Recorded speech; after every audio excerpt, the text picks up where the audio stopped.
विद्यार्थियों, ये गुड़हल का फूल है और इस गुड़हल के फूल में सबसे नीचे जो वाले भाग हैं ये बाह्य दलपुंज कहलाते हैं। जो रंगीन भाग है, जो लाल रंग का दिखाई दे रहा रंगीन भाग, ये दलपुंज कहलाते हैं। और इसके ऊपर वाला जो भाग है, ये वाला भाग है, ये स्त्री केसर कहलाता है। और स्त्री केसर का ऊपर वाला जो भाग है वो वृत्तिकाग्र कहलाता है। और वृत्तिकाग्र जुड़ा हुआ है जिससे, वो वृत्तिका कहलाता है। और नीचे वाला भाग, इसके अंदर जो वाला भाग है वो अंडाशय कहलाता है। ये देखो, पीले रंग के अंदर बहुत सारी संरचनाएं हैं। इनको फूल का नर भाग कहते हैं, जिसे पुंकेसर भी कहते हैं या पुमंग भी कहते हैं। ये पीले पीले जो दिखाई दे रहे हैं ये पुंकेसर हैं। पुंकेसर के नीचे वाला जो भाग है जिसे परागकोश, ऊपर वाला जो भाग पुंकेसर का परागकोश कहलाता है। परागकोश पुतंतु से जुड़ा हुआ है, तो ये पुतंतु से जुड़ा हुआ है।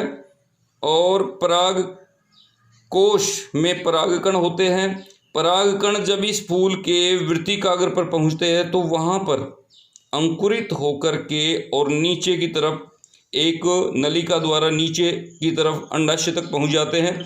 और अंडाशय में मादा जनन कोशिका होती है अंड के रूप में।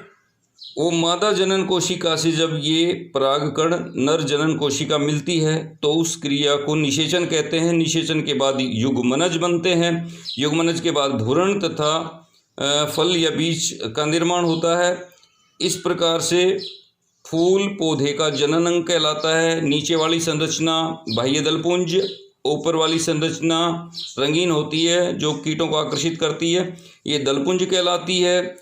ये जो सबसे ऊपर वाले जो भाग दिखाई दे रहे हैं ये स्त्री केसर यानी फूल का मादा भाग होता है। और फूल का मादा भाग स्त्री केसर या जायांग कहलाता है। ऊपर वाला स्त्री केसर का भाग वृत्तिकाग्र कहलाता है। बीच वाला जो भाग है वृत्तिका कहलाता है। और सबसे नीचे वाला जो भाग है वो अंडाशय कहलाता है।